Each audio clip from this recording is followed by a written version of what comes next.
मला असं वाटतंय सात्विक सदाचारी तरुण मुलानं नालायकाचे बुट उचलण्यापेक्षा तितका वेळ जर कामात घातला तर आयुष्यभर कोणाच्या पुढे हात पसरायची वेळ येणार नाही. काम करण्यात वेळ घालायचा, आपलं काम करण्यात. उद्योगोमवर धनते लक्ष्मी. भाऊ, संत आणि देव याच्यानंतर जगात तिसरी शक्ती कोणती मोठी असेल तर पैसा नावाची शक्ती. काही काही माणसं म्हणतात काय करायची, मरमर करायला, भलते पैसे कमवायले, बांधून नेणार आहे का, सरनाट टाकणार आहेत का. तू नालायकेस.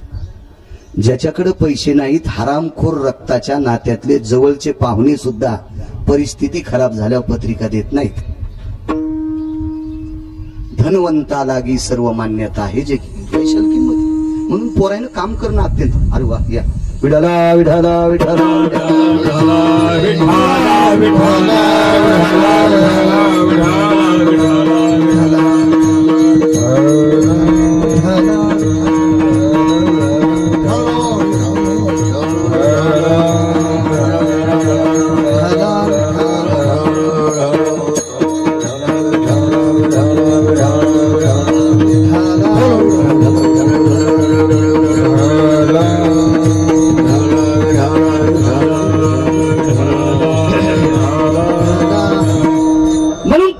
काम करणं अत्यंत गरजेचं आहे. काम केल्याच्या नंतर दोन पैसे जर आले तर आपण धर्मही करू शकतो. ज्याच्याकडे पैसे नाही ते पंढरपूरला कशाला जाईल, खिशे आणायला का. ज्याच्याकडे पैसे आहेत त्यानंच पंढरपूरला जावा, निदान तिथं पंगत देता येईल, एखाद्या बनभिकाऱ्याला 10-5 रुपये देता येईल. म्हणजे परमार्थ सुद्धा पैशाशी होत नाही. पंगत करायची असेल, आजच्या पंक्तीचा किराणा दुकानदार म्हणले का गिरगाव मध्ये सप्ताह चालू आहे, काय हरकत नाही, फुकट घेऊन जा. असं होते का, कसं देईल तू. अगाव साहेब, पैशाला किती किंमत आहे सांगू. पैशावाली माणसं मेल्यावर त्याच्या मातीला पैशावाले जर गेले तर मसन वाट्यात पण ह्याच खुर्चीवर बसत आहेत. पैशावाली माणसं मसन वाट्यात पण भोईला बसत नाहीत. तुम्ही टीव्हीवर मोठ्या माणसाच्या मात्या पा, लक्षात येईल पैशाला किती किंमत आहे. इंद्रा समर्थ आहे, पैशावाला आहे, पण नालायक आहे. 6 चुका केल्या इंद्राने. जगद्गुरु तुकोबारायांना फसवण्यासाठी एक स्त्री पाठविली. त्यावेळेला तुकोबारायांनी वरी बोट केलं. वैकुंठवासी नथुराम बाबा केळकर म्हणायचे, जाईव तू माते नकरी सायास आणि आम्ही विष्णुदास तैसे नो. नथुराम बाबा म्हणायचे तुकोबारायानं वरी बोट केलं. त्यावेळेला 6 लोक हलकट वरी होते. त्याच्यापैकी इंद्र होता. 222 लाल दिवे त्याच्या गाडीला होते, तरी पण हलकट होता इंद्र.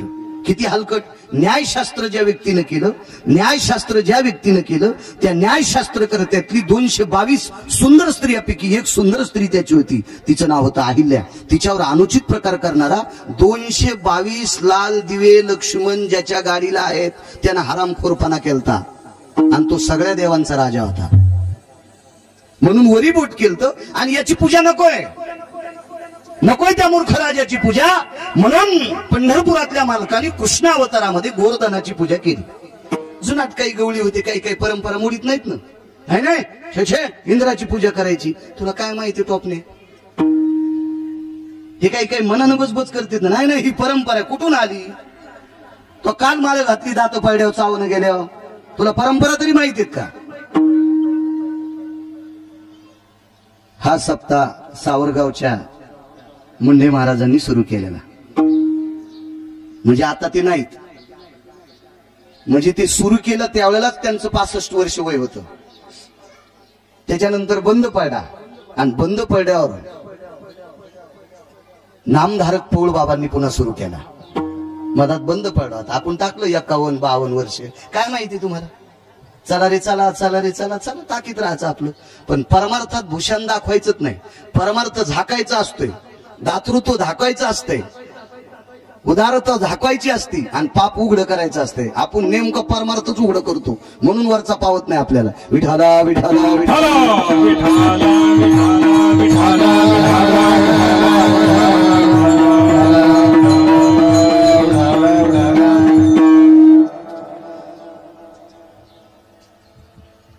लोक म्हणले नाही इंद्र पाऊस पाडतोय बघ, गाई गवत खात्यात, गवत उगतंय. अहो काय म्हणले, इंद्राला पाऊस पाडावाच लागतो. तो पाऊस पाडतो तरी इतका तरी कोणता शहाणा आहे. मेघाला कळते का हागंदारी शेत नाही विचारित हागंदारी शेत. मेघ म्हणजे पाऊस. तळ्यात पावसानं पडावं का अगाव साहेब? नाही. हागंदारीला पडावं का? नाही. त्याने रानात पडावं, खडकाव पडावं का? पण कळतच नाही मेघाला. भगवंतानं सांगितलं कोण इंद्र? गोवर्धनाची पूजा करायची, या पर्वतावरचं गवत गाई खात्यात आणि त्याच्याकरता पूजा करायची. देवालाही सगळं नाटक करायचं होतं, त्याला राग आणायचा होता. नवल केवढे केवढे सांगतो. इंद्रानं शिवक पाटीलांना सांगितलं आपला अपमान केला, आपला सन्मान केला नाही. दरवर्षी आपला सन्मान करते, त्या वर्षी आपला सन्मान नाही, आपला अपमान केला. गोकुळातल्या लोकांना दाखवायचं. शिवक म्हणले काय दाखवित आहे? म्हणजे असा पाऊस पाडायचा की तिथलं एकही राहिलं नाही पाहिजे, चट वाहून गेले पाहिजे. पाऊस पडा हत्तीच्या सोंडेसारख्या धारा, शिळावर शल्या धारे रक्षिले गोकुळ हो नखी धरी लागिरी. निर्भय लोक पाळ अवतरले हारे, जय देवा कृष्णनाथा राई रुक्मिणी कांता. आरती ओवाळीन तुम्हा देवकी सुता.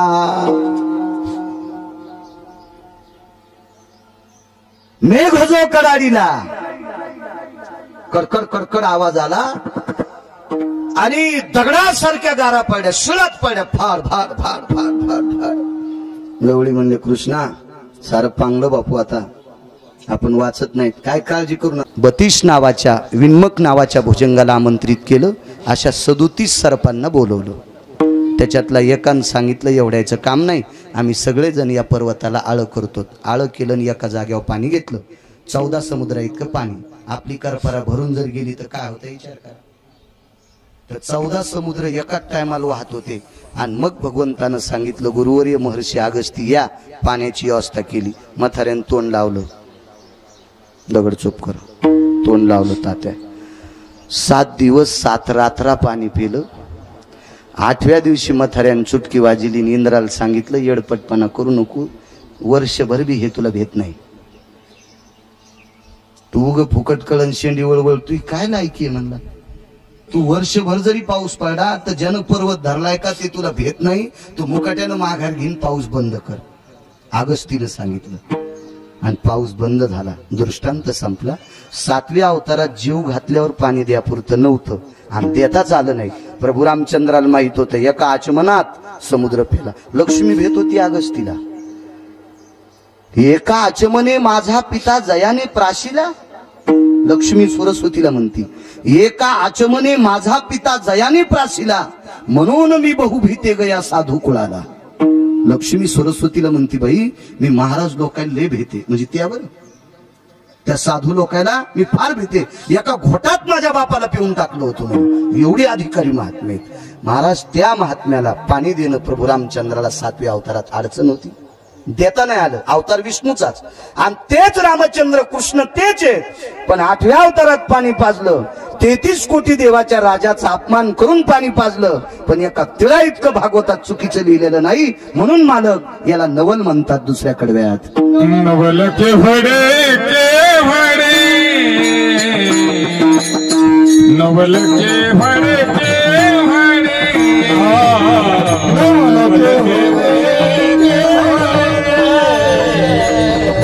नवल के भड़े के भड़े, नवल के भड़े के भड़े, नवल के भड़े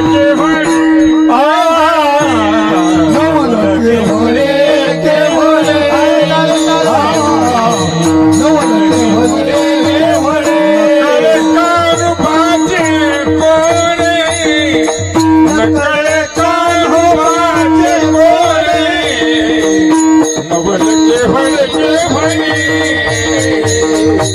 नवल के भड़े के भड़े, नकले कार बाजे कोड़े, नकले कार बाजे कोड़े, नवल के भड़े के भड़े,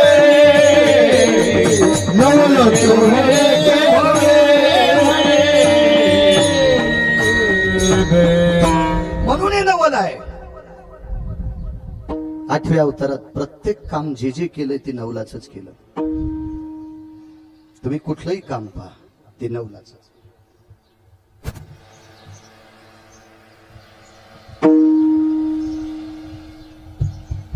7व्या अवतारात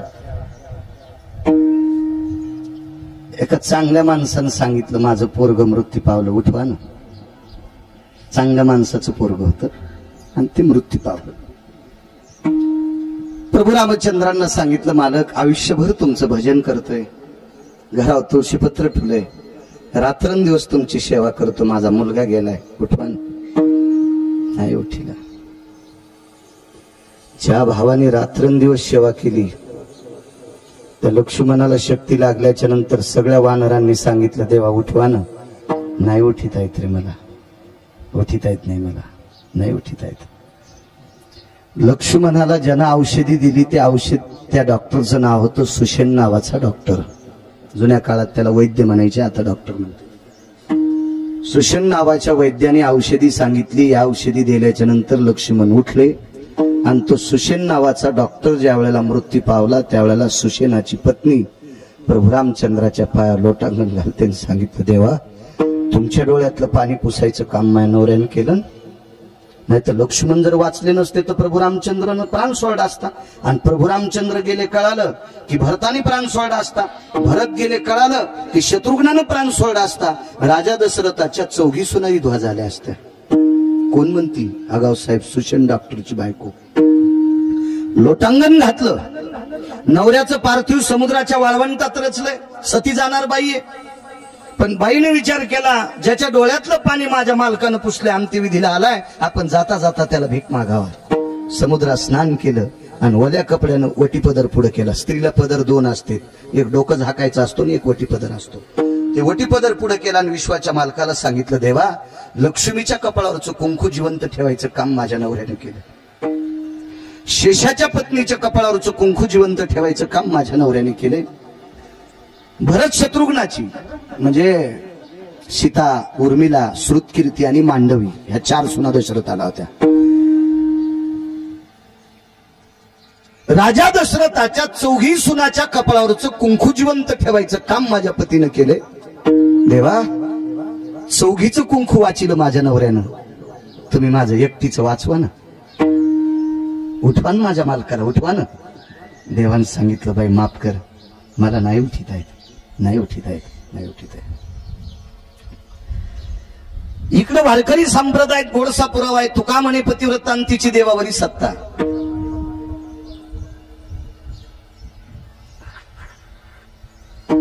मग मंदोदरी पतिव्रता नव्हती का रखमाजी बाबा? मंदोदरी सारखं पातिव्रत्य तर कोणाचं नव्हतंच. रावण मृत्यू पावल्याच्या नंतर मंदोदरी सती जात होती आणि गेली पण सती. मी नवल सांगतोय, मागच्यातला आणि पुढच्यातला फरक सांगतोय. 8व्या अवतारातच नवल का, 1-2च ऐका, जास्त नाही. मेलेल्या माणसाची चिता आयताकृती असते आणि सतीची चिता चौकोनी असते. कोठाळकर महाराज सांगायचे सतीनं देखे आग्न. त्याच्यानंतर प्रल्हाद शास्त्रीच्या मुखारविंदातून ऐकले. महाराष्ट्रातले पहिले 3 शास्त्री, काशी विद्यापीठातून पहिल्या मार्कानं पास झालेले महाराष्ट्रातले अत्यंत प्रगल्भ विद्वान 3 शास्त्री, जगन्नाथ अण्णा पवार, तुकाराम महाराज महामुनी आणि प्रल्हाद शास्त्री दैठणकर हे महाराष्ट्रातले पहिले 3 शास्त्री. याच्यानंतर शास्त्री खूप झाले पण महाराष्ट्रातले पहिले 3.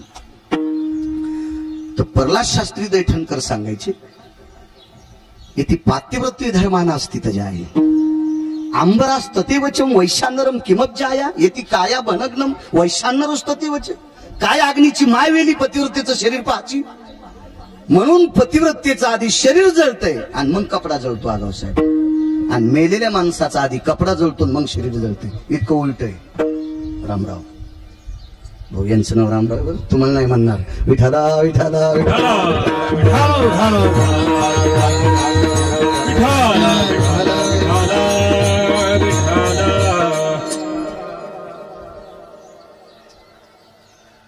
मांडी घालून बसली आगाव साहेब ती. आणि मंदोदरीनं रावणाला विचारलं, फरक सांगतोय मागच्यातला मी. मंदोदरीनं अग्नीला विचारलं, रावणाला नाही. अग्नी नारायण, तो अग्नी भडाग्नी नावाचा अग्नी असतो. 14 अग्निपैकी एक अग्नी भडाग्नी नावाचा अग्नी. हे भडाग्नी स्थितोय वैशानरा, माझ्या मालकाच्या अगोदर मला जाळा. तर अग्नीनं सांगितलं बाई तसं नसते, प्रेताचा कपडा पेटला की प्रेत जळत असते, मी असं करणार नाही. तिनं सांगितलं असं कस काय, मी सांगते ना. ते मला तुम्ही काही सांगताल, वरच्याला विचारा. वरचा तर तिथंच होता ना, भगवान रामचंद्र म्हणजे विष्णूच वरचाच आहे ना. ते कुठं तिकडे थोडं बाजाराला थोडं गेलता, तिथंच होता. विचारलं प्रभू काय, काय नाही म्हणजे अग्नीला कामाला लावलेले, कामाला लावलेल्या माणसाला अडचण करू नका. काय असतं माहितीये का, शहाण्या माणसानं गड्याला हाणूच नाही,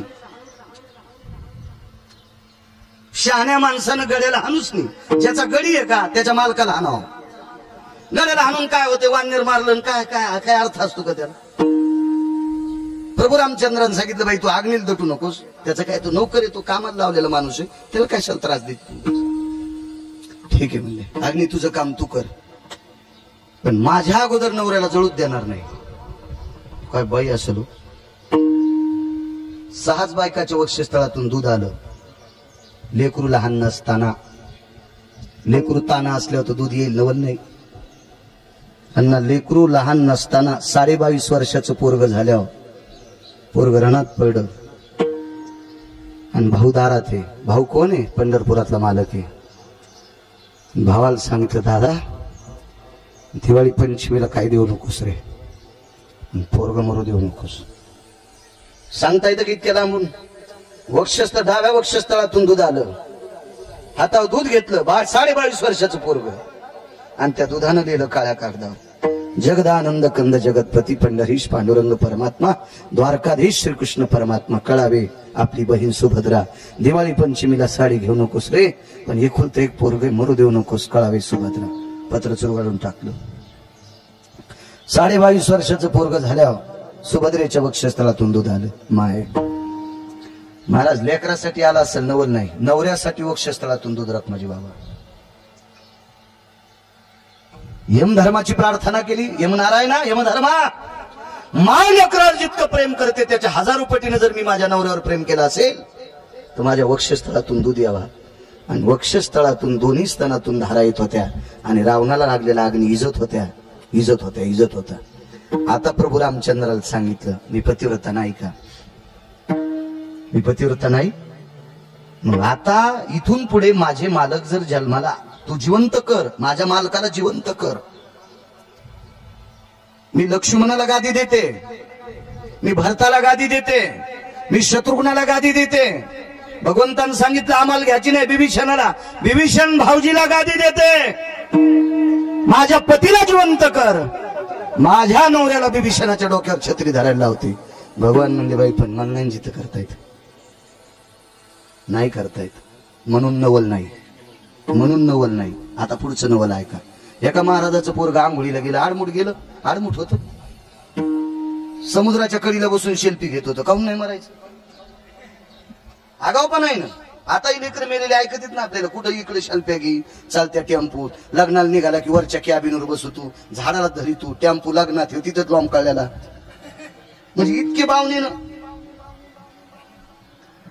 त्याने समुद्रात आंघोळ करायला जायची नव्हती ना माझी बाबा, गेलं त्या आंघोळीला, गेलं मेलं. पण जे पोरग मेलंय त्याचे वडील पंढरपुरातल्या मालकाला शिकवित होते. भाऊ जगातला शिक्षण महर्षी एकच, भारतातला नाही, पृथ्वीवर जितके शिक्षण महर्षी असतील का गावसाहेब, त्याच्यातला 1 नंबरचा शिक्षण महर्षी सांदीपनी. आणि त्या सांदीपनीकडे पंढरपुरातला मालक शिकायला. साधू साधू होते, शिक्षण आटपलं, साधूचं दर्शन घेतलं, दक्षिणा काय देऊ, काय नको म्हणले, मला हीच दक्षिणा आहे, तू माझ्याकडे शिकलास. चंद्र सूर्य येतोपर्यंत लोक म्हणतील जगाचा बाप तुमच्याकडे शिकला, याच्या पलीकडची कोणती दक्षिणा पाहिजे, चल निघ. पण देवाने विचार केला, जिनं भाकरी खाऊ घातल्या तिच्या पाया पडावं. मग सांदीपनीच्या पत्नीचं दर्शन घेतलं, म्हणले आई साहेब दक्षिणा काय देऊ. ते म्हणले येडायस का काय रे, आयुष्यभर जिच्या नवऱ्यानं काही मागितलं नाही त्याची बायको कशी मागल, मी येडी आहे का. ज्याच्या नावाचं कुंकू लावते त्यानं आयुष्यभर कोणाच्या पुढे हात पसरला नाही, आणि मी कशी मागेल. ठीक आहे म्हणले, पण रडू लागली. भगवंताने विचारलं आई साहेब मागत नाहीत मग रडतात का, हेच तर मोठी खुबी असती. देवाने विचारलं रडताच का, काय नाही रे म्हणले, तू गेल्याच्या नंतर आता कोणाला पाहू. म्हणले बाकीचे लेकर काय नाही म्हणले. एकुलता एक मुलगा होता, समुद्रात पडून मृत्यू पावला. पण तो मृत्यू जरी पावला तर तुला बघितल्यावर दुःख वाटत नव्हतं. मी त्याला तुझ्यात पाहत होते, पण तू गेल्यावर कोणात पाहू. देवाच्या लक्षात आलं, गुरुदक्षिणा देवाकडे आणि पोरग उठिलं. मृतपत्र जीवविला. दृष्टांत सांगला. मागच्या 19 लोकांनी विनंती केली आमचं उठेव, नाही उठिलं. 11 वर्षाच्या एका ब्राह्मणाचं पोरग मेलतं, नाही उठिलं. सक्का भाऊ लक्ष्मण नाही उठिला. रावण नाही उठिला. लक्ष्मणानं जन उठिलं. सुषेण नावाचा डॉक्टर नाही उठिला. गंधमादन नावाचं वानर तितका भजण्या जगातच कोणी नाही. वैकुंठवासी माधव महाराज मगर सांगायचे सूरज खेडकर. ज्ञानसूर्य रंगनाथ गुरुजी परभणीकर म्हणायचे, गंधमादनासारखा भजण्या जन्माला येणे शिल्लक आहे. मारुतीराय सारखा वारकरी नाही हे पैठणच्या मालकांनी सांगावं. येऊनी जन्मला मरकट तो वैष्णवा माझी अतिश्रेष्ठ, आणि हनुमंत म्हणावा या कनिष्ठ ऐसा पापिष्ट कोण आहे. मारुतीराय सारखा श्रेष्ठ वारकरी नाही. मारुतीराय सुद्धा ज्याला मानित होते हा गंधमादन नावाचा वारकरी होता. मारुतीराय तर अमर आहेत.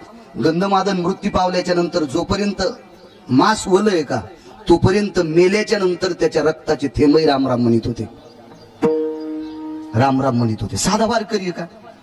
1 वर्ष पाऊसच नाही पडला. लंकेत पावसाला कमी नाही, पाण्याला कमी नाही, पण खारं पाणी. समुद्राचा वेढा, समुदाय गाढा, राक्षसाचा, चारी बाजूने समुद्राचा वेढा, पण पाणी खारट आहे ना, कसं प्यायचं ते. मग पाऊस न पडल्यामुळे आवर्षण पाऊस पाणीच नाही. विभीषणानं पत्र पाठीला आम्ही पाणी काय प्यावं. प्रभू रामचंद्रांनी सांगितलं का वारकऱ्याची पुण्यतिथी केली नाही तुम्ही.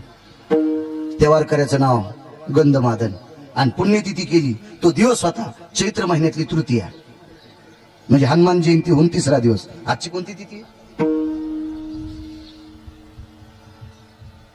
आज द्वितीय आहे, म्हणजे उद्या पाऊस पडलाय. उद्या चैत्र महिन्यातल्या तृतीयाला अवकाळी पाऊस कुठेही पडत, मोसमी पाऊस पडत असतो का. 10 वाजता समाधीचा उत्सव झाला आणि 12-1 वाजता त्या वारकऱ्याने आवाज दिला, हे मेघराजा, अरे जिवंतपणी भजन केलं असं नवल नाही. अर्जुनाच्या अंगावरचे रोम भजन करीत होते, नवल नाही, तो जिवंत होता. मी मेल्याच्या नंतर माझं रक्त रामराम म्हणत होतं. माझ्या इतकं वारकरी मी काय मूर्ख आहे करे. आणि मी वारकरी ज्या गावात आहे त्या गावात जर लोकांना पाणी भेटणं नसेल तर मला वारकरी कोण म्हणेल. चैत्र महिन्यातल्या शुद्ध तृतीयाला पाऊस पडला आणि लंकेतले लोक तृप्त झाले. काय वारकरी असेल. पण यालाही उठील नाही प्रभू रामचंद्रान, यालाही उठील नाही. आणि 8व्या अवतारात समुद्रात मनानं बुडून मेलेलं पोरग पंढरपुरातल्या मालकानं उठिलं, म्हणून मालक नवल सांगतात.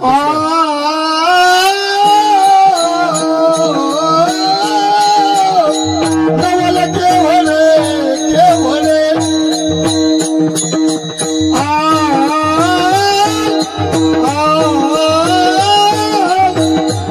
केवळे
नवल आहे.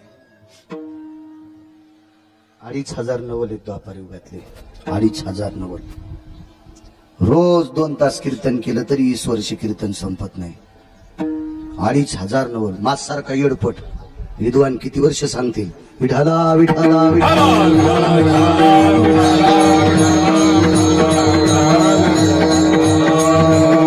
एक नवल सांगतो.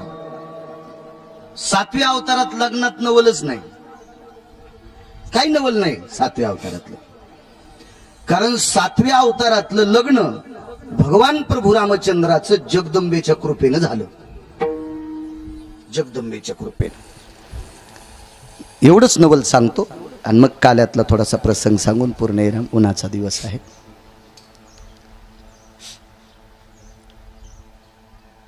राजा जनकाने धनुष्य ठेवलं. हे जो कोणी उचलीन त्याला सीता माळ घाली. एक नंबरच्या खुर्चीवर ते 10 तोंडाचं किडू बसलेलं होतं. त्याला अकलीचा कांदाच नाही. ते 10 तोंडाचं किडू, त्याला का अक्कल होती का काय होती, बसलं ते 1 नंबरच्या खुर्चीवर. पठ्ठ्या उचलणार. आणि नवरीनं पहिल्या शब्दात सांगितलं याला माळ घालायची नाही. पण बाप म्हणला बाई तसं नाही ना, जे धनुष्य उचलीन त्याची तू, आणि ते ताकदवान आणि त्यानं धनुष्य उचलल्यावर तुला माळ घालावत लागेल ना, माळ शब्द बट्टा लागेल ना त्याला. हुशार नवरी. धनुष्य उचलायच्या आधी ते सुरू व्हायच्या अगोदर 10-15 मिनिटानं लक्ष्मीला आवडेल असं नवरदेव आला. काय अंगात सदरा नाही काय नाही, पंचा नेसलेला, असं रुमाल टाकलेलं. एका महाराजासंग नवरदेव आला.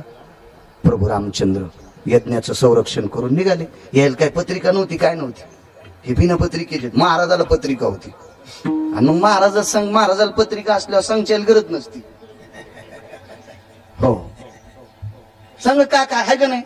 महाराजाच्या संच म्हणल्यावर रांगोळी लावून जेवणार. हो तुला होतं का आमंत्रण सकाळचं. असंच असतंय ते.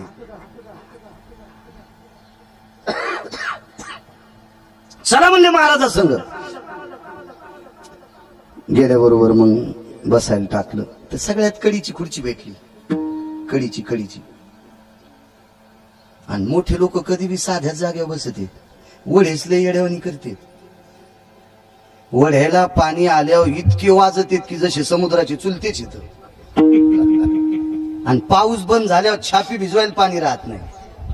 छापी नाही कळायची, चिलमीच्या खालून लावते ते धुडकं. तितकी भिजवायला पाणी नसते. लोही येड्यावानी करणार वडे.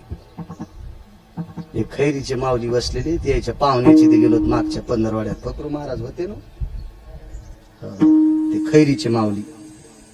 आता ते कोण आहे तुम्हाला सगळ्याला माहिती आहे. ते पटक्यावलं म्हातार. त्याच्या पाहुण्याची तर रानातली गडी धरून 27 नौकर, रानात 19 गडी. मला नाही वाटत आपल्या भागात या 10 खेड्यात 19 गडी कोणाची तर रानात असतील. 19 गडी. आणि तो माणूस त्यातला मंडप झाडायला. म्हणले महाराज पाय पडू द्या. म्हणले राहू द्या बाबा आता. एक जण म्हणला पडू द्या महाराज 19 गडी येतो. आणि म्हणलं हे म्हाताऱ्याकडे 19 गडी. हो म्हणले आमच्या गावातलं 25% शिवार त्यालाच. आता मी गेलो ते काऊन मंडप झाडायला म्हणून. याच्याहून आपले किती भारी आहेत बघा. नुसत्या त्या फांद्या पण तोडल्या नाही पिपळाच्या. हो एकूण 2 पत्र पण लावले नाही. हो इथं ते देवाचे होते पत्र, ते इथे लावले असते. ते इकडचे ते पत्रवाळ्या इकडे नसते आल्या. लय मस्त. नुसती मोकार टेकन चौघीत लुगडं एक. विठाला विठाला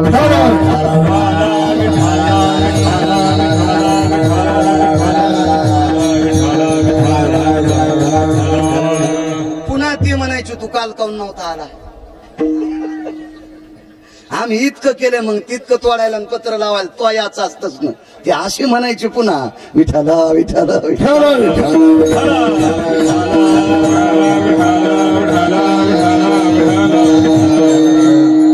मला काही तुम्हाला उद्देशून बोलण्यात माझा काय फायदा नाही. होय भाऊ काय त्याच्यात माझा काय फायदा आहे. बरं तुम्हाला माईक हातात आल्यामुळे तुम्हाला टोचणे मारण्यात मी काही श्रीमंत होणार नाही आणि भिकारी होणार नाही. माझं एकच मत आहे, फक्त त्याला भेट जा. त्याची ताकद इतकी मोठी आहे आगावसाहेब आमच्या इथे. इतकं भक्तीचं सूत्र त्याचं गोड आहे की विचारता सोय नाही. तिथून इकडं आलं की त्याचं झालं पाहिजे. आणि इथून इकडे गेल्यावर कोण्या भंगिऱ्याचं व्हायचं ते व्हा. पण इथून इथं आलं याच्या दरबारात की फक्त त्याच व्हायचं. ते आपलं काय करील काय सांगता येत नाही. त्याच्या मनात आल्यावर फार मोठं करतं महाराज. ते फार मोठी ताकद आहे त्याची. केली पाहिजे सेवा त्याची, वागलं पाहिजे. आणि मोठी मोठी लोक संप्रदायामध्ये याच्यामध्ये खूप वागतात. रात्री मी कीर्तनाला गेलो, पाऊस येण्याचा वाण दिसला. 4 आमदार, जिल्हा परिषद सदस्य 22, दोन्ही जिल्ह्यातले लोक एका जागेवर, आणि 25 लोखंडी दाताळे होते नुकती वाळवायला. 25 लोखंडी दाताळे, 25 महिला आचार्यांना लावलेल्या नुकती वाळवायला. मी चमच्यानं नुकती वाळलेली पाहिली. 109 पोतेची नुकती. पण पाऊस येण्याचा वाण दिसायला, पत्र टाकायला आमदार पण धरायला होते. काल नारायणगडाच्या सप्त्यात होतो ते शिरस मार्गला, आणि पत्र टाकल्यावर कीर्तन आटपल्याच्या नंतर 30 मिनिटांनं पाऊस आला. जर ते टाकले नसते तर 109 पोत्याच्या नुकतीचं काय झालं असतं? निसर्ग तुमच्या हातात थोडाच आहे. पण एवढी माणसं जगतात. अरे देवापुढे वाकायचं, कोणापुढे नाही वाकायचं. 5,000 कोटीची प्रॉपर्टी असेल आणि लायक नसेल तर त्याला रामराम घाल नका, पाप नाही, पाप नाही. पण 10,000 कोटीची जरी प्रॉपर्टी असली तरी त्याच्या पुढे वाकलं पाहिजे, पुण्यच लागते, वाकलं पाहिजे. कारण त्यानं पंढरपुरातल्या मालकाचा मोड्याला संसार नीट केलाय. तुका भावेच्या देवाले देव तुमच्या मरणी बोले, देव तुमचे मरणी बोले, देव तुमच्या मरणी बोले, तुका भावेच्या देवाले देव तुमच्या मरणी बोले, देव तुमच्या मरणी बोले, देव तुमच्या मरणी बोले.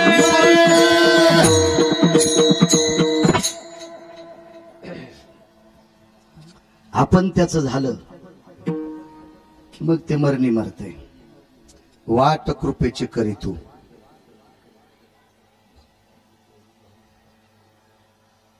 मधलं सोडून देतो. जीवातळी अंतरी तू जीवा फुला, दिशाची स्नेह भरी तू,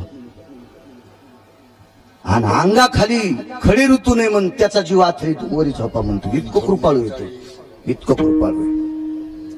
म्हणून त्याच्याकडे वाकणं अत्यंत गरजेचं आहे.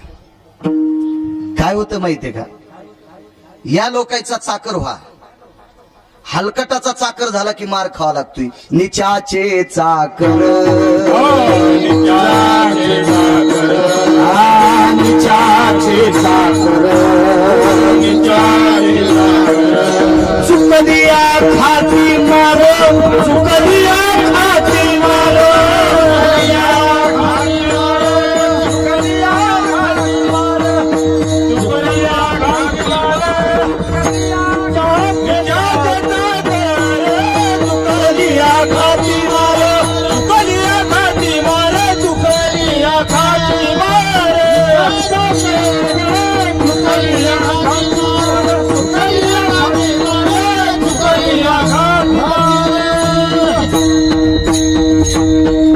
निचाचे चाकर आणि चुकलिया रामराव खाती मार. हलकटाचा नौकर झाल्यावर त्याचं चुकल्यावर नौकराला पण हाणतात लोक. म्हणून नीच लोकांचा चाकर नाही व्हायचं, चांगल्याचा चाकर व्हा. मालक सांगतात चांगल्याचं कुत्र झालेलं परवडतंय. देशोदेशी धाक जयाच्या उत्तरी, देशोदेशी धाक जयाच्या, देशोदेशी धाक जयाच्या उत्तरी, देशोदेशी धाक जयाच्या उत्तरी, दयाचे पुतरी परी भले, दयाचे पुतरी परी भले, दयाचे पुतरी परी भले. हे ज्याच्या नावाचा दरार आहे, ज्याच्या वाणीचा दरार आहे, ज्याच्या कीर्तीचा दरार आहे, त्याचं कुत्र परवडतंय. देशोदेशी धाक जयाच्या उत्तरे, दयाचे कुतरी परी भले. ज्याच्या गोष्टीचा सगळा थाक आहे त्याचं कुत्र परवडतंय. हलकटाचा मालक होऊन काय फायदा. गुरुवारी चातुर्मासी महाराजांच्या दारातील कुत्र राहिलं. भोकरदन तालुक्यात त्याची समाधी त्या कुत्र्याची. मधल्या एकादशीला त्या कुत्र्याच्या पाया पडायला लोक जातात, कुत्र्याच्या समाधीच्या. कारण काय गाव साहेब, ते कुत्र पंचांग न पाहता एकादशी धरीत होतं. कुत्र्याला पंचांग कळत असत. देवबाप्पा पंचांग करत्याचा वाद एकादशीचा कुत्र्यांनी केला. चातुर्मासी महाराजांचं कुत्र, चातुर्मासी महाराज कुत्र ज्या दिवशी भाकर खात नाही त्या दिवशी एकादश धरीत होते.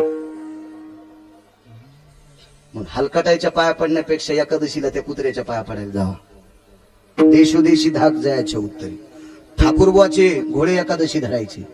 मग आज चंद्रभागेत वारीला गेलो की त्या समाधीच्या पाया पडावं लागते घोड्याच्या. दर्जेदार न महाराज, दर्जेदार दर्जेदार. काय सांगत होतो? मग का तमाशा आहे का?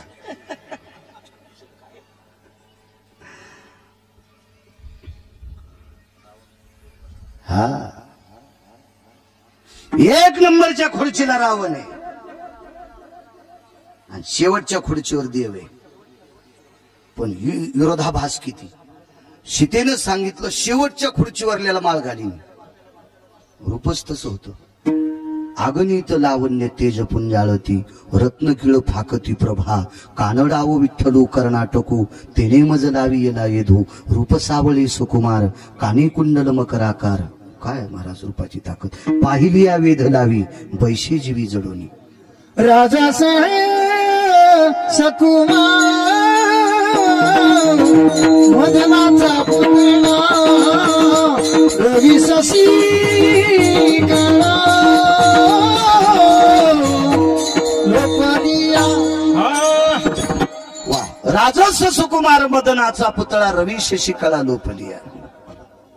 रूप पाहता लोचनी सुख झाले हो साजनी. काय रूपात ताकद आहे. पाहता श्रीमुख सुखावले सुख, डोळियाची भूक नवजे माझ्या. इतकं सुंदर रूप. मी त्याला माळ घाली. पण धनुष्य त्याला धनुष्य उचलायला लागलेला आहे. त्यावेळेला 4 ब्रह्मवेत्यापैकी एक ब्रह्मवेत्ता राजा जनकाकडे होता. त्या ब्रह्मवेत्याचं नाव आहे याज्ञवल्क्य. प्रणाम केला गुरुदेव. रावणासोबत लग्न करायची इच्छा नाही. म्हणजे एक काम करावं लागते. रावण असे 10 धनुष्य उचलायची रावणात ताकद आहे, पण एक गोष्ट केल्या उचलत नाही. तू सरस्वतीची साधना कर. आणि सरस्वतीला प्रणाम केला आणि सरस्वतीला प्रणाम केला लक्ष्मीनं. आणि मग सरस्वती प्रसन्न झाली. सरस्वतीने विचारलं काय काम? काही नाही म्हणले. धनुष्य उचललं नाही पाहिजे. 3.5 कोटी चंडिका, यंकिनी डंकिनी शंखिनी किंका विमला रमा कमला, सगळ्या सगळ्या सगळ्या सगळ्या वज्र सारा कामेश्वरी प्रियबाणी प्रियाव्रती आव्रत सव्रत सांख्यान मुच्यते तनया, या 3.5 कोटी चंडिका हजर झाल्या. आणि रावण धनुष्य उचलायला जात असताना अदृश्य स्थितीत बसल्या म्हणून थोतराव पडलं. रावणाला धनुष्य उचलत नव्हतं असं रामायणकार सांगत असेल तर समजायचं त्याच्या गोळ्या संपल्या. मूर्खपणा आहे ना. धनुष्य भगवान शिवशंकर खांद्याला अडकीत होते. एवढं धनुष्य जड आहे. शंकर खांद्याला अडकवायचे. शंकर किती जड असतील. आणि शंकर धनुष्य घेऊन भाऊ नंदीवर बसत होते. नंदी किती जड असेल. नंदी शंकर आणि धनुष्य तिघायचं वजन कैलास झेलीत होता. कैलास किती जड असेल. कैलास नंदी शंकर आणि धनुष्य रावणानं लखलख आलेलं. रावण किती जड असेल. रावणाला धनुष्य उचलत नव्हतं म्हणून हे मूर्खपणा आहे हो. पण जगदंबीची अवकृपा झाली.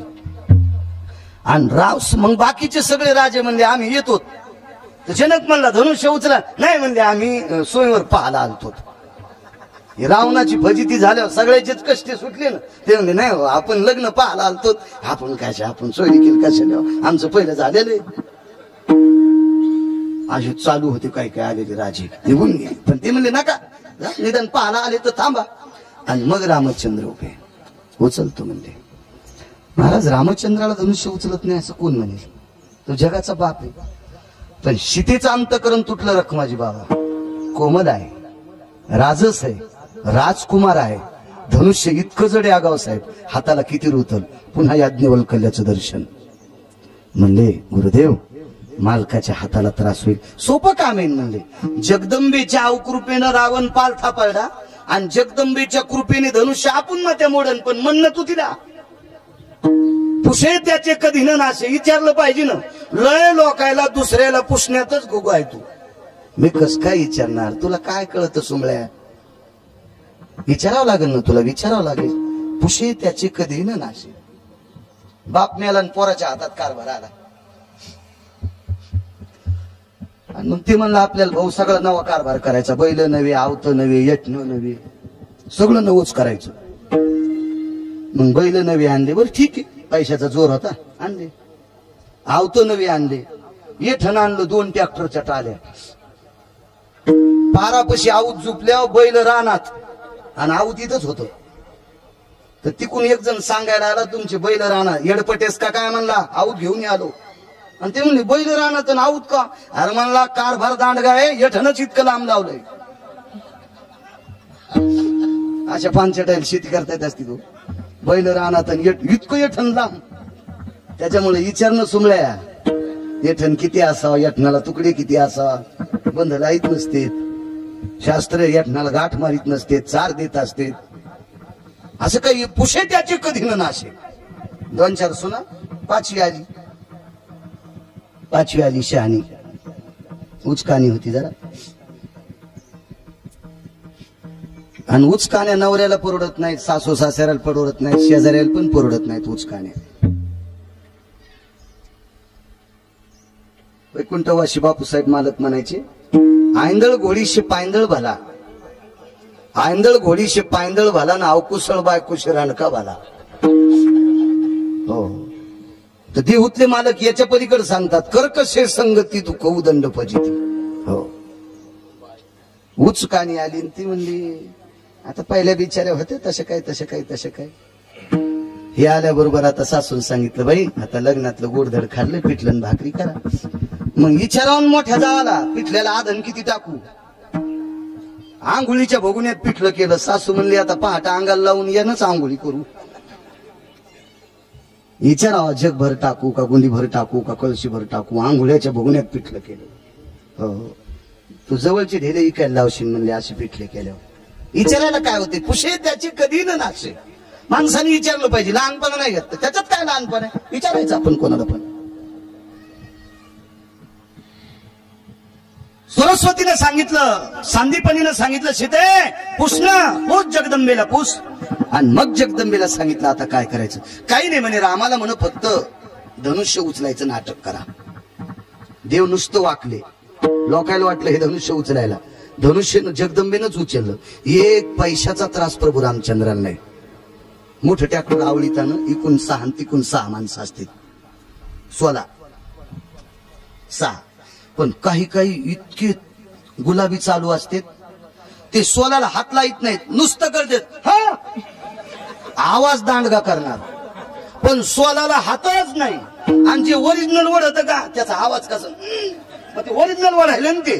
पण जे चालू असतं का ते नुसती शोध हातात हा. तसं प्रभू रामचंद्रानं काम केलं. तरी बाहेरच्या सारखं नाही करणार कीर्तन. विठ्ठला विठ्ठला विठ्ठला.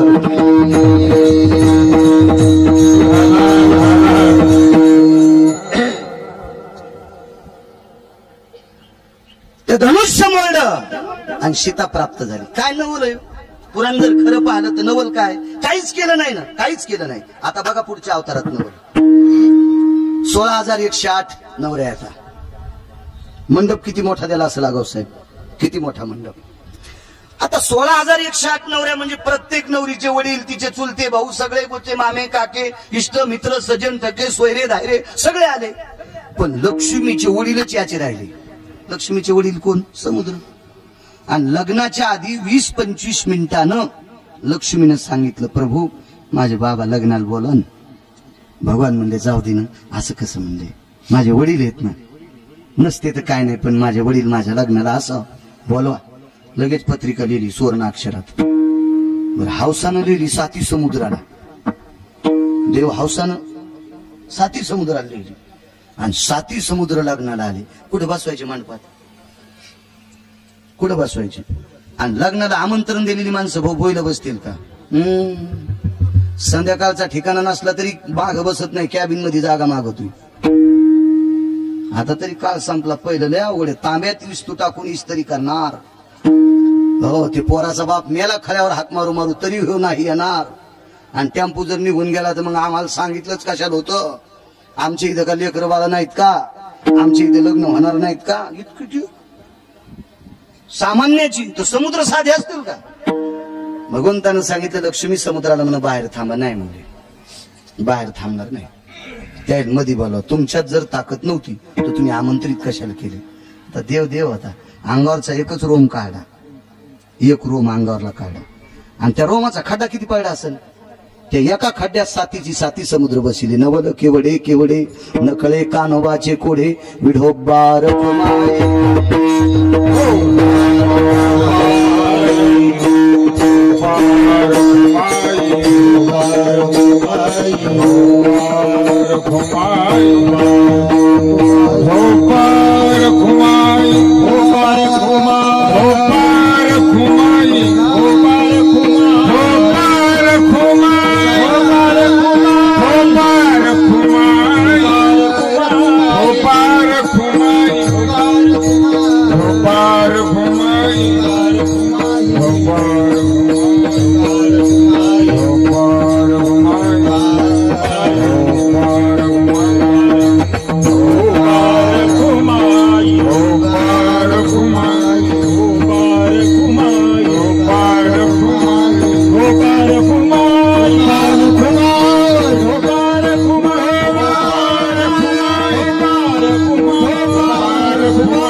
आठव्या अवतारातल्या प्रत्येक गोष्टीतलं नवल. स्वतःच्या लग्नात नवले 10, सुभद्रेच्या लग्नातली नवलं 4, अशा प्रत्येक नवलाच्या गोष्टी आठव्या अवतारात झाल्या. म्हणून देहूतले मालक नवल सांगतात. महाराज पृथ्वीजीने तृप्त केली रखमाजी बाबा. विश्वाला तृप्त करण्याची ताकद त्याच्यात आहे. झाडावरच्या माळावरच्या बोरीला कोण पाणी घालते? तरुवर फुटती किंवा उष्ण काळ माशी फुटती तरुवर जीवनतयाशी कोण घाली. खालच्या केळीचं एक पाणी हुकलं की केळी झोपत्यात, अंग टाकून देतात. खालच्या गव्हाचं पाणी हुकलं तर गहू जिऱ्यावानी होते. खालच्या धनाचं पाणी हुकलं की पीक मातीत जाते. आणि आजही माळावरची झाडे हिरवेगार लसलस जीवनतयाशी कोण घाली. आणि विश्वाला पाणी पाजण्याची जीव घालण्याची ताकद ज्याच्यात त्याला यशोदा जीव घालायली. तुम्हाला एक माहित असेल, इरी फोडण्यात गाव बाका होता आपलं. आमच्या गावात इरी फोडायला माणसं चांगली होती. तर 40-50 फुटावर जे दगड निघतो का खालचा, ते दगड फुटल्याच्या नंतर त्याच्यात बेंडूक सापडतो. पाषाणाच्या पोटूत दरदूर बैसाला 50-60-100 फुटाच्या खाली जे दगड निघतो का त्या दगडात बेंडूक सापडतो. त्याला कोण चारा घातला असेल? तो पंढरपुरातल्या मालकानं. म्हणजे 100-200 फुटातल्या खालच्या दगडातल्या बेंडकाला चारा घालायची ताकद त्याच्यात आहे. त्याशी यशोदा भोजन घाली. ही नवलाची गोष्ट आहे. विश्व कडेवर घ्यायची ताकद ज्याच्यात आहे त्याला यशोदेनं कडेवर घेतले. नवल केवडे केवडे नकळे कानवाचे कुडे. चालत असलेला नित्याप्रमाणे मारुतीरायाच्या कृपेने, भगवान कानिपनाथाच्या कृपेने, भगवान माळसाकांताच्या कृपेने, मा जगदंबेच्या कृपेने, भगवान शिवजीच्या कृपेने, साधू संतांच्या कृपेने,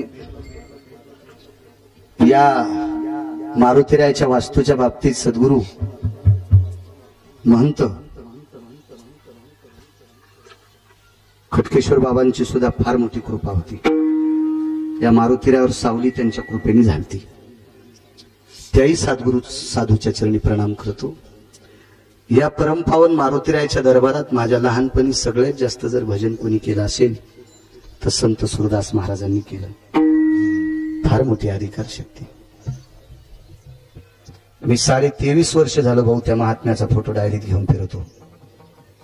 सुरदास महाराजाचा फोटो डायरीत घेऊन 23.5 वर्ष झालं फिरतोय. काय निष्ठेनं सेवा केलेल्या लोकांची ताकद वेगळी असते. गर्भांध होते, चक्षुहीन होते, पण काही काही अभंग मी आतापर्यंत महाराष्ट्रात बऱ्यापैकी भजन ऐकून ऐकले नाही. काय वाराचे अभंग म्हणायचे, काय नवरात्रात अभंग म्हणायचे. तू विटेवरी सखये बाई ओ करी कृपा, सावळे सुंदरी ओ करी कृपा, लावण्य मनोहरी ओ करी कृपा, ओ करी कृपा, उजळ कुळदीपा, मार्ग बहु सोपा, येऊनी लवलाही सच्चित आनंदांबाबाई ओ करी कृपा, सच्चित आनंदांबाबाई ओ करी कृपा. सद्गुरु सुरदास महाराजांची सुद्धा फार मोठी कृपा आहे. फार दिवसापासून आदरणीय रुक्माजी महाराज सुद्धा या प्रत्येक दरवर्षीच्या सप्ताहात त्यांची सुद्धा वर्णी असते. माझ्या लहानपणी महाराजांकडे पारायण असायची त्यावेळेला. खूप मोठी सेवा या मारुतीरायाच्या दरबारात रखुमाजी महाराजांना सुद्धा घडली. या सप्त्याची सुरुवात अष्टग्रह ज्या वेळेला एकत्रित आलते का देवबापा, अष्टग्रह असू द्या माझं वय लहान, अष्टग्रह ज्या वेळेला एकत्रित आलते त्यावेळेला सावरगावचे मुंडे महाराज, त्यांचं वय त्यावेळेला 65 वर्ष होतं. त्याच्यावर ते 5-10 वर्षाला गेले असतील. हा तुम्ही पाहिलेले याच मंदिरात. आणि अष्टग्रह ज्या वेळेला इथे एकत्रित आले त्यावेळेला एक लहानसा वट्टा होता, तिथे पलीकडे सराटे होते मारुतीच्या वट्ट्यावर. आणि तिथून पुढे सप्ताह म्हणले मधुकरी मागू, आपण सप्ताह करू. त्यावेळेला हा सप्ताह सुरू झालेला आहे. आता त्याला रूप चांगलं आलं, लोकांकडे द्रव्य वाढलं, लोकांची देण्याची भाव सुद्धा वाढला. अहो सकाळच्या नाश्त्याला गाव चुलबंद जेवावं इतकी लोकांची श्रद्धा, इतका भाव, इतकं प्रेम, इतका आदर. करून घेणाऱ्यांनी मोठ्या श्रद्धेनं करत राहा. समाजानं दिलेला अर्थ खर्चित असताना काटेकोरपणानं खर्चायचा. आपल्याकडे एखाद्याने एखादी गोष्ट दिली तर आपली मालकी म्हणून ती खर्चायची नाही, आपण देवाचे सेवक म्हणून काम करायचं. परमेश्वर आपल्याला मोठं करत असतो, काय विषय नसतो. त्याला सांगायची गरज नाही, पत्रिकेवली ह्याची गरज नाही, वहीतली ह्याची गरज नाही, मी केलंय म्हणायचं नाही. त्याला सगळं कळतंय. आपण अंधारात करा, उजेडात करा, कुठेही करा. मारुतीराय कृपाळू आहे आपला. कोणी सतरंजी टाकील, कोणी मंडप झाडील, कोणी पंगत देईल, कोणी पाणी वाढील, कोणी मीठ वाढील, कोणी पात्र वाढील, कोणी पदार्थ वाढील, कोणी पात्र उचलील. जी जी काही सेवा 8 दिवस ज्याला ज्याला करण्याचा योग, कोणी भजन करील. जेवढी करता येईल तेवढी करण्याचा प्रयत्न दरवर्षी 8 दिवस मारुतीरायाच्या दरबारात त्याच्या वाट्याला सेवा येईल त्यानं करत राहायची. अहो कीर्तन ऐकीनं सुद्धा सेवाचे, भागवत रामायण ऐकीनं सुद्धा सेवाचे. ही ज्याला ज्याला करता येईल त्यानं करण्याचा प्रयत्न करत जा. निश्चित मारुतीरायाची कृपा आपल्यावर पावन होईल. आज उपस्थित आदरणीय रुक्माजी महाराज सुद्धा या ठिकाणी, आपल्या गावचे ग्रामजोशी नरहरी देवा सुद्धा आहेत, टेकाळे महाराज सुद्धा आहेत. राजकीय क्षेत्रातला आध्यात्मिक आणि एक वारकरी राजकारणी आदरणीय आघाव साहेब सुद्धा या ठिकाणी आहेत. जुने मृदंगाचार्य रामराव शेवडीकर सुद्धा आहेत. बऱ्यापैकी पंचकृषीतून आलेली श्रोते जनार्दन, विमा सल्लागार अधिकारी आदरणीय आमचे देशमुख साहेब सुद्धा या ठिकाणी आहेत. आणि परिसरातली सर्व इष्ट मित्र सज्जन सखे सोयरी धायरी सगळे आहेत. आमचे पांचाल सर सुद्धा आहेत. मी मगाशी बोललो भाऊला, उदात्त अंतकरणाने ज्या 5 लोकांनी आपल्याला जागा दिली म्हणून मोठ्या, नाही तर इथं स्वयंपाक व्हायचा आपला. हा स्वयंपाक करत असताना याचा शेक कीर्तनकाराला लागायचा, बसणाऱ्याला लागायचा. आपल्याला कृपा झाली त्या 5 लोकांची, त्यांनी ती जागा दिली. तेवढी जागा तिला कंपाऊंड करून घेऊ, म्हणजे त्याच्यात 2-3 टाक्या तणनाशकाच्या फवारता येत्याल. बाहेरचे कुत्रे येत नाहीत. संध्याकाळी समोरून कुलूप लावलं की माणसं जरी झोपले तर कल्ह्या कुत्रे चाटीत नाहीत, काय नाहीत, काय नाहीत, काय नाहीत. इथं आज कसं असतं माहितीये का, सामुदायिक कार्यक्रम असल्यावर सगळा गाव असतो आणि जेव्हा कुत्रे चाटते तेव्हा अरे राव तुरे राव घरी झोपलेले असतात पंख्याखाली, तेव्हा कोण असते तिथं. मग अशा वेळेला ती जागा आरक्षित असावा, ती व्हावा आणि ती पण डोकं लावून करावा. असं करू नका मनानच वान्यरायनं उड्या टाकणं निघून जाणं. हे जे कंपाऊंड झालं नाही, हे वान्यरायनं उड्या हाणू हाणू हाणू हाणू. कारण देवाचं कधी पण मजबूत करायचं. ते 10 फूट घट असेल तर 5च फूट करायचं, पुन्हा पुढच्या वर्षी 5 फूट करायचं, पण ते मजबूत करायचं. आपल्या घराला कुठं भेग पडी तर आपण त्याला सिमेंट लावू, देवाच्या कोण लाईत असते. त्याच्यामुळे देवाचं काम हे रेल्वे खात्यातल्या सारखं केलं पाहिजे, मजबूत. ते कसं ते आपले बाकीचे पूल उद्घाटनाच्या आधीच पडते, पण रेल्वेचा पूल मर्यादा संपल्यावर बी त्याला पाडण्यासाठी तितके पैसे लागत आहेत. काम असतं केंद्रात तसं तसं देवाचं काम तितकं मजबूत करायचं. मागा आपण भाऊ केलं तर मामू नव्हता, त्याच्यामुळे झालं ते 17 भाई बांधायला. पण तुम्ही सांगा, एक ईड जरी लावायची असली तरी तुम्हाला विचारलेलं लावली का? फिरत असेल मी महाराष्ट्रात, पण भाऊला विचारल्याशिवाय काही नाही केलं. आताही तरुणांनी ज्येष्ठांना विचारून करत जा, काय नसतंय. समाजाचा पैसा वापरत असताना समाजाला विचारलं पाहिजे, त्याच्यात इतकं लहानपणा नसता असलं पाहिजे. आणि ज्याला लहानपणा वाटतंय त्याने इकडे येऊच नाही, आहे का नाही. पुशे त्याचे कधी न नाशे, मोठ्यांना कधी बी विचारित जा. काम गोड होत असताना हे काम आपलं नाही ना. आज एवढी लोक बसतात, हे जितकं जितकं रुंदल, जितकं जितकं प्रशस्त होईल